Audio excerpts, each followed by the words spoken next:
what I started noticing is that the more I looked and acted and talked like a salesperson, the more resistance I was getting from the prospect.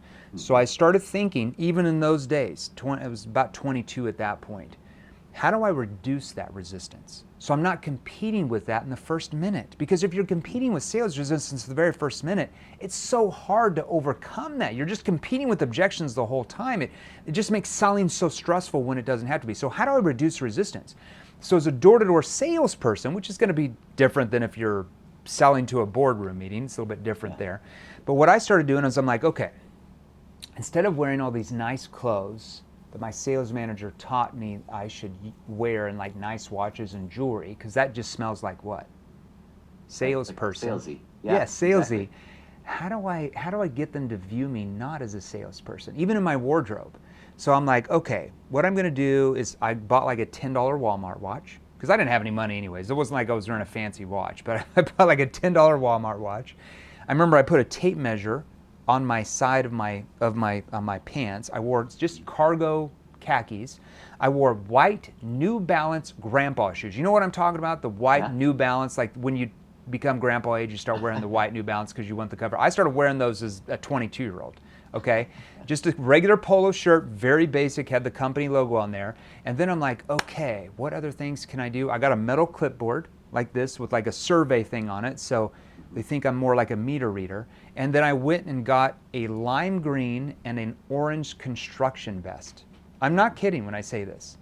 And just that alone, when they came to the door, lowered resistance, because they didn't view me as a salesperson trying to sell them something. So instead of being up in their grill like I was more back, and I was sitting here like looking around the home, you know, kind of looking around like I'm doing a survey, and they come to the door like, yeah, how can I help you? And I'm like, yeah, are you guys the homeowners here? Very like confused, like, yeah, we're the homeowners. What's going on? And immediately, instead of like triggering sales resistance that most salespeople do in the first 10 seconds, I'm triggering curiosity. Okay, just that alone, man, I could go into a lot more, but just that alone right there, almost, I call it the confused old man. Because when you hear a confused old man, what do you want to do? You want to help. Exactly, you want to help, exactly. Right? You want to help the confused old man. So That's just by that, lowered sales resistance by 80-90%. And then if you have the right questions to ask at the right time, you trigger even more curiosity. One thing we all have to understand, this is just behavioral science 101. Within the first 7 to 12 seconds of any sales interaction you are involved in, whether that's door to door, whether that's on a cold call to a company, whether that's presenting to a board of directors, whether that's in a home selling B2C or an inbound lead you're setting here like we are on Zoom, your prospects subconsciously, we cannot even help it, the way our brain works, are already picking up social cues from you. They're picking up on your verbal and nonverbal and your body language cues from your tonality and what you were saying and or asking that triggers their brain to react. This is scary if we don't understand this. React in one of two ways, okay? So if we come across aggressive, overly assumptive, needy, you know what I mean by needy, right? You can tell when the salesperson needs the deal, right? Hey, do you have 2 minutes of your time where I can take? Nobody believes you. One thing we all have to understand, this is just behavioral science 101. Within the first 7 to 12 seconds of any sales interaction you are involved in, whether that's door to door, whether that's on a cold call to a company, whether that's presenting to a board of directors, whether that's in a home selling B2C or an inbound lead you're setting here like we are on Zoom, your prospects subconsciously, we cannot even help it, the way our brain works, are already picking up social cues from you. They're picking up on your verbal and nonverbal and your body language cues from your tonality and what you were saying and or asking that triggers their brain to react. This is scary if we don't understand this. React in one of two ways, okay? So if we come across aggressive, overly assumptive, needy, you know what I mean by needy, right? You can tell when the salesperson needs the deal, right? Hey, do you have 2 minutes of your time where I can take? Nobody believes you're only going to take 2 minutes of time. You're needy, and you come across attached, and you don't know the right questions to ask. It triggers the brain to go into what we call fight or flight mode. You've heard of fight or flight mode, right? Sure, absolutely. Everybody has, but does anybody know what triggers fight or flight mode? Most people don't. And as a salesperson, you probably want to understand what triggers fight or flight mode so you eliminate that so you don't trigger fight or flight mode, because then you're just competing against the Great Wall of China, I call it. It's like the Great Wall of objections you have to then break down. I'd rather not have a wall at all. I'd rather just have complete openness, so I can do that. So that's where the prospect, when you trigger fight or flight mode, as everybody knows, they do what? They get defensive. That's fight mode. Or flight mode is they try to get rid of you. And they say things like that, oh, I forgot about the appointment. Hey, I'm too busy. Can you call me back later? Oh yeah, call me back Saturday night at 10 p.m. Okay, I'll call you back Saturday. And then they never answer, right? Or, you know, after all, we just don't need it. We're good. We already used somebody for that. How much is this going to cost me within the first 30 seconds? You're triggering that, okay? Now, once you learn how to work with human behavior, okay, we call that neuro-emotional persuasion questions. It stands for NEPQ.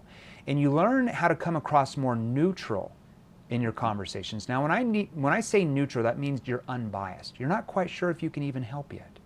How could you even know if you could help it? Like if somebody comes to you and they say, hey, Jeremy, I appreciate you. Let's say you're going in front of a boardroom meeting and they're like, hey, Jeremy, this sounds really good. Somebody you haven't even met yet, a decision maker. You've met with 3 or 4 other decision makers. Now you're coming in, there's 8. 4 of them don't even know who you are. And they're like, hey, we already use a vendor for this. Like, why should we go with you? What would most salespeople say when they heard that? What do you think they would say? Yeah, they start going, oh, we're the best at well, this. Well, you should go with us because yeah. we've been ranked the #1 in customer service, and JD Associates ranked us, and our clients are this and this and this. That's why you should go with us, and our competitors. It's in one ear out the other because why? Because every salesperson says that. So they just associate you with everyone else trying to stuff their solution down their throat that's ever tried to sell them something. So what I want to do is I want to disarm that person. I want them to let their guard down. Because if I can get them to let their guard down, then they become open to what I'm offering. If I can't, very hard to make a sale, okay? Or it just prolongs the sales cycle by 10 times, okay? So if they say something like that, I'm just going to lean back and say, well, I'm not quite sure that you should yet. Yeah. You know, we'd have to understand a little bit more about what you're using right now in XYZ area just to see if we could even help. Because there's some firms where there's just not much we can do for them, and they're sometimes better off staying with who they already have. So for example, we need to understand, and then boom. I want you to watch when you do that, the body language and the demeanor of the prospect when you say, well, why should we go with you? Well, I'm not quite sure that you should yet. You pause 2 or 3 seconds, and they're going to be like, yeah. You can just tell that you take over the status in that room because experts and authorities don't need the sale. They already have all these clients that are getting results. They don't need you. In fact, when you do that, it's almost like they view you much differently. They're like, whoa, okay, maybe I should listen to this person. Like he doesn't seem needy. Because when you feel that somebody's needy, let's say you're single and you're chasing after somebody you're really interested in, you just keep chasing them in the beginning, what do they typically do? Yeah, they're going to run away. They run! Yeah. But if you act like you don't need them, what do they typically do? Yeah, then they're all over you. They start to pull you in more. It's the same thing in sales. I don't know why nobody's putting that together yet.